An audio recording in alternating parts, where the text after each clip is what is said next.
Hello and welcome back to the channel. Today we're playing Martin, but he gains 200 ELO every time I don't play the best move. Thank you to SK Collective Arts for leaving this idea in a comment. If you have any ideas you'd like me to try, feel free to comment them down below. You can also play against this bot yourself at iwantcheckmate.com. My goal is to win one game. Let's get started with game number 1. Alright, game number 1, basically I think my goal here is to just minimize the amount of rating that he gains, which seems really obvious, but I mean more so at the very beginning of the game. Reason being that nothing is developed yet, so I'm going to go ahead and play e4, which I know is the best move, and we are met with Martin's pawn to h5. And because nothing is developed, there are very few opportunities for Martin to defend himself, so hopefully I can launch, a very quick sort of attack. Obviously this is just Scholar's Mate on the board, but maybe something like bishop to c4 and centralizing the knight, just attacking a whole bunch of squares as fast as we can, because once we gain a critical advantage, something like a queen difference, we'll basically be guaranteed the victory. So we'll continue with bishop to c4, which was not in fact the best move. So now Martin is rated 450 ELO. A little bit concerning considering that we're only on move 2, but I think that as long as we gain some sort of advantage before he hits about 1600,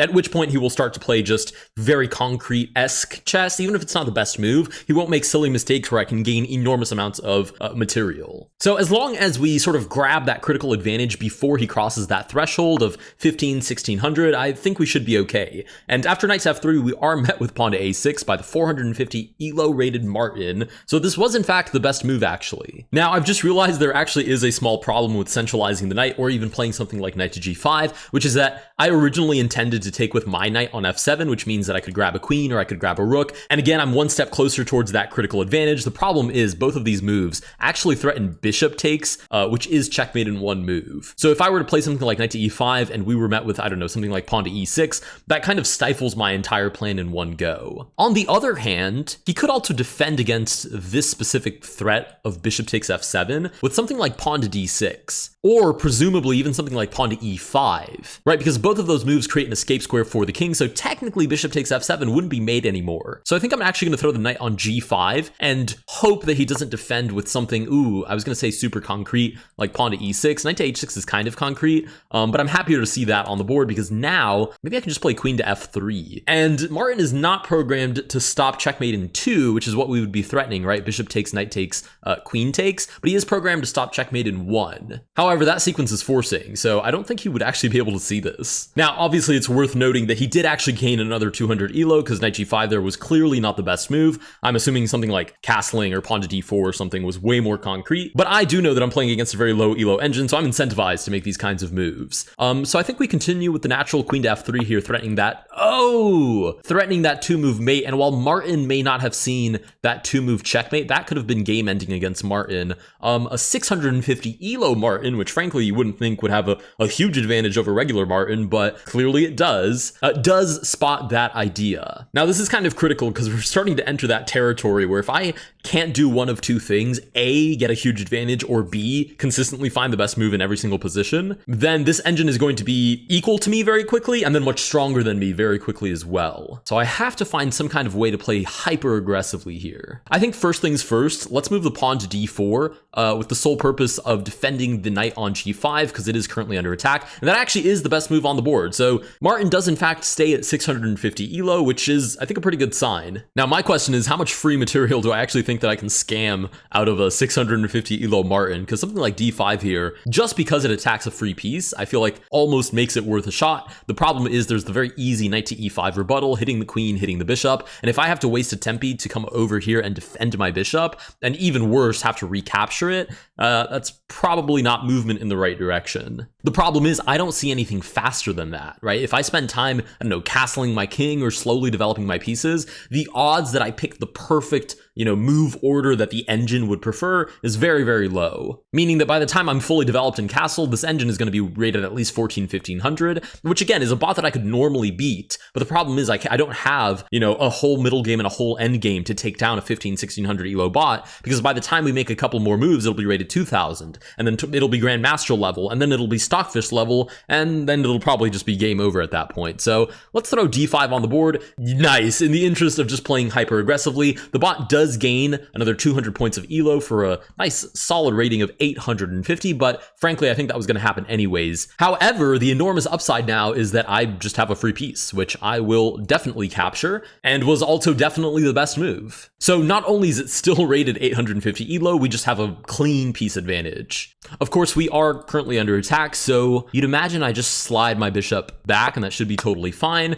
We do get recaptured on c6, and the bot does gain another 200 ELO, so it is now rated over 1,000. However, considering the pretty substantial piece advantage that we have at the moment, I'm feeling pretty good about this. In fact, I'm thinking we just castle the king here and start developing our pieces, and hopefully if we can trade off the position fast enough. Also, castling was the best move. It's still rated 1,050. If we can trade pieces off fast enough, we can enter an endgame, and an endgame where you're up a piece, even against stockfish, is completely winning. I don't see a reason to not just continue developing, so let's throw knight c3 down onto the board. Okay, that wasn't the best move, because it gains yet another 200 points of rating for a rating of 1250, and we're attacked here. Not really much that I can do here besides, I think, just sliding the knight back. We are met with queen to e7, and the bot also gained another 200 points of ELO, so now it is a pretty comfortable 1450 ELO rated bot. So I'm assuming that, what did it want me to play? Maybe knight back to d1 or something, because I can't imagine b1 or a4 were the best move, so maybe knight d1 for some reason? I don't really know what that was for. In any case, we're still up a piece. It's still only rated 1450, so we should be in a pretty good spot here. I'll go ahead and just keep developing my pieces. Let's throw bishop to e3 onto the board, which does move the bot up to a rating of 1650, and we're met with long castles, but I do think here I can just simplify on this open file. Not to mention here the king is in a pretty horrible position. I mean, this isn't really all that well defended, so a lot of weaknesses here that we can target in the future. So I'm going to start off with rook to d1 and offer that rook trade. We are met with pawn to a5 and also met with another 200 points of rating for Martin. So admittedly, he is now leagues above where he started at a pretty comfy 1850 ELO, but I think here I just have this rook trade. And I'm imagining, again, once I simplify down the position, oh, he doesn't even gain any ELO from that, still rated 1850, but once I simplify down the position, it should be a pretty straightforward victory. There are even ideas like here, bishop d4 hits the rook, and then I threaten bishop to f6, pinning the queen to the king. That seems pretty darn solid. But not quite, because after bishop d4, Martin has pawn to e5 defended by the queen. So let's just throw rook d1, check onto the board, the king shuffles out of the way. That wasn't the best move, however, and Martin is now rated over 2,000. I would actually do something here like knight to h3 to just start forcing even more trades onto the board. The problem is that we end up in a position where the engine will eventually have the bishop pair, and I will have a knight, or I suppose two knights and a bishop, right? Because I still have that extra piece. You know what? Maybe I can't afford to do that. Let's go knight back to h3. It does gain even more ELO, and it leaps out of the way, so I don't even get my trade that I wanted, which is admittedly quite a bummer. So knight to g4, maybe bishop g5. No, we're just met with f6 because the knight defends retroactively. But then e6 is weakened, so maybe I just drop the bishop back. I think I'm okay with that. Let's go bishop g5. We are in fact met with pawn to f6, but we've created a really nice weakness here on e6. And the bot also hasn't gained any ELO, so this was actually the best move on the entire board, which is pretty nice. So let's go ahead and just retreat the bishop back to e3. We're met with knight to e5, and the engine gains even more ELO because this was, I guess, not the best move. Martin is now rated a very comfy, very cozy 2450. I mean, I really need to get some trades on the board, but suddenly my queen seems kind of trapped, or am I totally losing my mind? Like queen g3, h4? Queen f4, bishop h6? I guess I could sack the queen if it really came down to it, but then there's g5 trapping my bishop. Am I losing my mind, or did I just somehow trap my queen? I don't really know what's happening. Let's slide the queen over to g3, and I guess we'll just cross that bridge when we get there. We are met with pawn to h4, and that was definitely not the best move because it gained another 200 points of ELO. But frankly, I don't really have a choice here because all of these squares are protected. G6 is covered, e5 is defended. Yeah, I think I have to go queen to f4. We are in fact met with bishop to h6. Well, I did say we'd cross that bridge when we got there. We're here now. Also, how did it gain 200 ELO? Was that not the best move? Queen g3, bishop was here. Where did it want me to go? No, I do not accept this premise. Okay, this is where the bishop was. That's where the queen was. That's unsafe because of the knight. That's unsafe. That's unsafe. That's not safe. That's not safe. That's not safe. This is the only safe square. Where did it want me to go? I'm not totally sure I understand what just happened there. We'll have to look at that in the game review. That's a little suspicious to me, but okay. We're met with bishop to h6. I've just realized as well, I could also just take on h4. I mean, I walked directly into discovered attack, but it's not all that bad. Like if the bishop takes on e3, I just grab a free rook with check. If I take on h4 and the bishop drops back to g7 defending the rook, back to g3 and this pawn is gone, so my queen can't be harassed anymore. So I actually don't see a problem with that. I think I can just take this pawn. Not only that, that was the best move, which means it hasn't gained any more elo, still at 2650. We are met with pawn to g5. Again, the queen getting harassed. We have queen h5 and queen g3 as possibilities. Queen h5 actually doesn't seem that bad. Although I guess we'd be met with g4, attacking the knight. Knight to f4. Yeah, this is how you know you're playing an engine. This is extremely like convoluted sort of calculation that's going on here. Bishop g5, I just grabbed the rook. What's up with queen g3? g4 anyways, to be honest. Knight to f4. I mean, I'm super well defended there. Or actually, you know, it'd be criminal. Queen h5. Queen h5 is just objectively a more risky move because queen g3 just stands in front of the king's position, whereas queen h5 throws my queen into the abyss for no reason. g4 actually move my knight out of the way, bishop back defending the rook, and I think my queen would actually be trapped there. So queen g3 is almost guaranteed a forced move here, and it is in fact the best move. We're met with bishop to a6, hitting the knight on e2. The bright side of the engine sort of forcing me into these cramped positions is that I have very few responses that keep me alive. So it's more likely that I play the best move. The problem is I'm getting ragdolled, which I don't really appreciate. So I need to start trading off pieces sooner rather than later. I'm imagining the easiest way to get this pressure off my back is just trading off pieces. The knight is currently under attack, so I'm going to think knight d4, knight f3 would be a nice way to trade off pieces. My concern is knight d4, c5. Knight to f3 offers a trade c4. I take, it takes, queen takes. I'm hitting the rook. Bishop g7 hits my queen. I take on a5. a6 is dropping, so bishop for bishop. I'd be pretty happy with that. Let's go knight to d4. Okay, we're met with rook to d8. This was in fact the best move, but now we're pinned, which means now c5 is a much more serious threat, because if I move this knight back to f3 now, rook takes, knight to e1, and checkmate would end the game. So I definitely cannot allow that. My options are defend the rook or move it out of the way. I actually like c3 here a lot, because then the bishop defends the rook, and then the pawn reinforces the knight. So I think I'd be pretty happy here with pawn to c3. Let's make that move. We are still met with pawn to c5, and the engine is also now rated over 3000 elo, which is not a great sign for me. In fact, soon it'll top out at Stockfish's maximum rating. I have no real choice here but to play knight back to f3. That was the original idea, and it is in fact the best move. It's still rated 3050. Rook takes, you'd imagine I have to take back. That is in fact also the best move, and we're met with queen to d6. I have to move the bishop out of the way, so I'd like to move it to c2, keep everything nice and cozy and defended, because even though I don't have any rooks, a bishop on c2 in cahoots with the bishop on e3 stops anything from getting into this lower half of my position. So bishop c2 seems pretty good there. We're met with bishop d3, also the best move, so the engine is still rated 3050. I do still want to trade off pieces, so I think I'm going to go ahead and just take this. Queen takes back, also still the best move. Queen takes back now has some pretty scary mating threats, but I should have some way of defending this.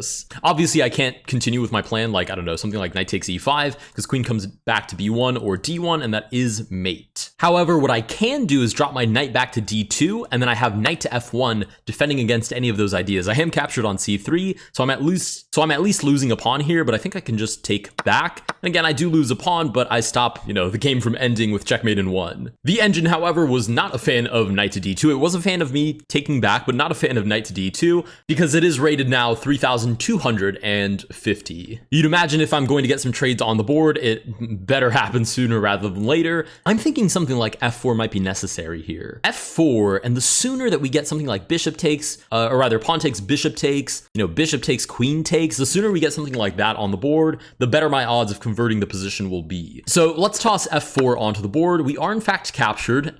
Engine did not appreciate my move because it did gain another 200 points. Now 3450. The last jump will just be directly to 3600, the max elo of Stockfish. But to be honest, for me, the perceivable difference between 3450 and 3600 is null. I can't tell the difference. So at this point in the game, we might as well just continue with our plan. Let's go ahead and grab this pawn. We are met with queen to d4 check. Engine did actually approve of that move. It did like that I captured with the bishop. Again, I'm still trying to promote trades, so I'm going to block with my queen. No worries about the bishop because the knight covers that. Queen back to f2 blocks the check and is also actually still the best move. We've managed to keep it down, quote unquote, to 3450. The only thing left for it to do is top out at max elo, but I'm still pretty happy about that. Let's go ahead and take back with the king. Knight comes down to d3 with check. You'd imagine I have no choice but to advance my king to defend the bishop. I'll advance and also hit the knight at the same time to force it to move. And we do in fact get another trade on the board, which is an awesome sign. Engine, however, did not approve of king to e3, so it is now topped out at 3600 ELO. I will go ahead and just take back. Oh, we are met with pawn to e5. That's not a good sign. Was this that's why I didn't like king to e3. That explains quite a bit. King to f3 here. Actually, it still would have been bad though, because if I moved the knight out of the way, I would have dropped the knight on d2. Maybe it was a lost cause 40 moves ago and I just didn't know. Anyways, pawn comes down to e5.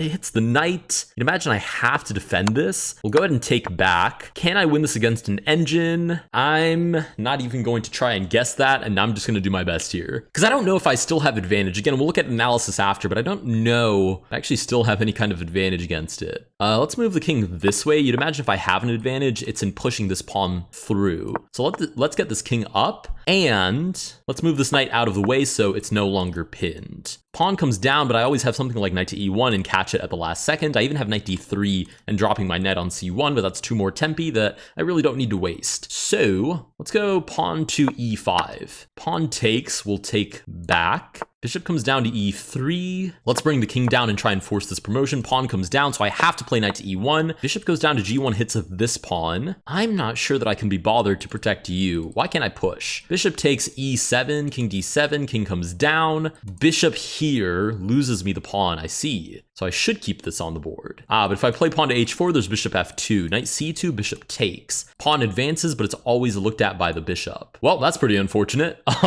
Not sure what to do about that one. e6, bishop takes. Maybe king f6 first. Problem is, again, bishop d7, and it just catches my pawn well in advance there, with plenty of time, basically. I may have already screwed this up. Wow, that kind of sucks. Maybe h3? Just keep the pawn on the board. King goes back. Knight c2, so it's on a light square. Bishop goes back. Because it feels like I have fighting chances here. Let's give check. King slides over, but the problem is I'm kind of gridlocked. I don't really want to move my knight. I mean, I guess I could just buy tempi with my knight. The whole position kind of stinks. On the bright side, I've managed to get all of my pawns to light squares, which means they can never be targets of the black bishop. Problem is, they always want to move into dark squares because of that, which means they're always going to get stuck. Maybe I can't bring my king back though. If I bring my king over, I might be put in check. I can bring my king back. I might lose this pawn, but grab this pawn. I could also just make waiting moves with my knight. The problem is I'm no longer playing for a win here. I'm actually just playing for a draw at this point. Bishop goes back. I'll move back and forth. But the bright side is if the engine doesn't find a way to break through, which I have now neatly drawn onto the board, a way that I think the engine can break through,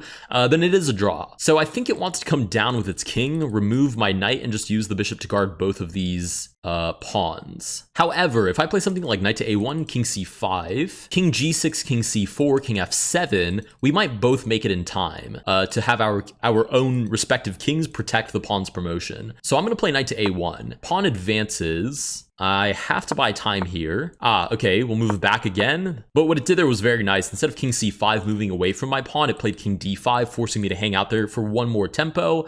So I might still have some kind of chance here, but it's kind of unlikely. We'll go ahead and sack the knight because I do have to stop it from promoting. We'll advance our own pawn. It sacrifices the bishop, and it might just be a little bit ahead of me here. Look at that. We're both going to promote, but I'm going to be down a pawn, and my king is going to be super far away. So I do promote to a queen. This is a closer endgame than I thought we were going to get. It's given me check. The most brilliant move to play here would be king to e8 and just allow the skewer, so I'll go the other way. Let's go king to e6. There goes my pawn. Is this a theoretical draw? I'm 2100. I feel like I should know this, but I really don't. This might be a theoretical draw, but I have no idea. Let's go king to d5. King slides back to b3. I can give it, if I give a check, queen to c3, trade the queens, and my king has no way to get in because it's getting shouldered by the enemy king. Wow, that's pretty creative. Can I play queen to a1? Check. King gets shouldered over, and then queen c3. Again, you get that queen trade. The enemy king shoulders my king, and the pawn gets away. Okay, so this might already be lost then. Okay, we'll try and at least annoy the king, though, and give it some checks. Okay, of course, it immediately blocks because it really wants the queen trade now. Let's go queen to f1. There's always, the problem with such an open position is there's always a way for the queen to fork, or rather the enemy queen to fork my king and my queen. Pretty sticky situation. Okay, let's move back to h2. We are put in check. Worst part is if I play king to e5, then I have this horrible skewer where I lose my own queen.